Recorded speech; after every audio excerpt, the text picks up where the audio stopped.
No one knows how long it took in the end, but Merlin died down there, cold and alone.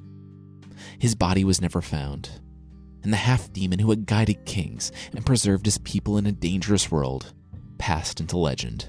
1 year later, Arthur was beginning to get cold, looking out on Camelot and the moorlands beyond the walls. Wherever Merlin, his old friend and mentor, was, Arthur hoped that he had finally found some peace. But in truth, Arthur would grow old, always wondering what happened to his friend. As Arthur surveyed his kingdom, he knew that he had grown into a capable king, surrounded by people that he could trust completely, like his wife, Guinevere, and the Knights of the Round Table. Whatever happened, he knew that he could trust them. Whatever tomorrow held, he knew that they could face it together.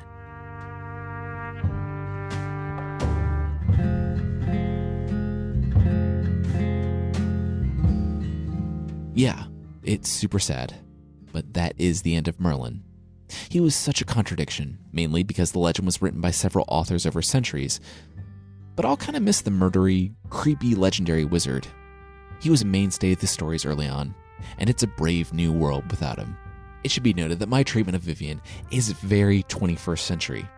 Like I said, there are so many different stories of her. Later authors split the character into two different people, one being the kind, matronly woman who raised Lancelot, and the other being a vile seductress, an enchantress that ultimately traps and kills Merlin. The later stories after Malory seem to ignore the fact that Merlin very much harassed and doggedly pursued the Lady of the Lake.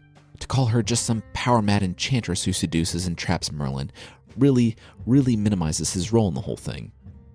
This whole thing is sad, though, and personally, I don't think anyone is in the right. In my version, Merlin really messed up Vivienne's life, but I think him starving to death alone in a cave is a pretty harsh punishment.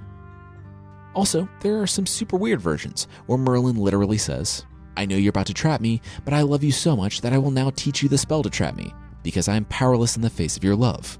To me, that's completely ridiculous. I brought that perspective into the story as best I could, without bringing it completely. Basically, what I'm saying is that I had to do some narrative gymnastics to make the Lady of the Lake story work, but I tried to include as many of the versions as I could, and still have it be a somewhat believable story. Given that no one story makes sense, but I had to tell the story, it's the story of Merlin's death, this particular episode between Merlin and Vivienne is kind of close to well-researched medieval King Arthur fanfiction. I've written on the discussion post what I got from where for this particular story. Also, the imprisonment of Merlin, it's in different places in a tree, in a rock, and under a rock, and in a cave. So I went with the cave because it made the most sense, but there are a lot of different versions. The relationship between Lancelot and Guinevere is very much not over, as they both walk a dangerous line.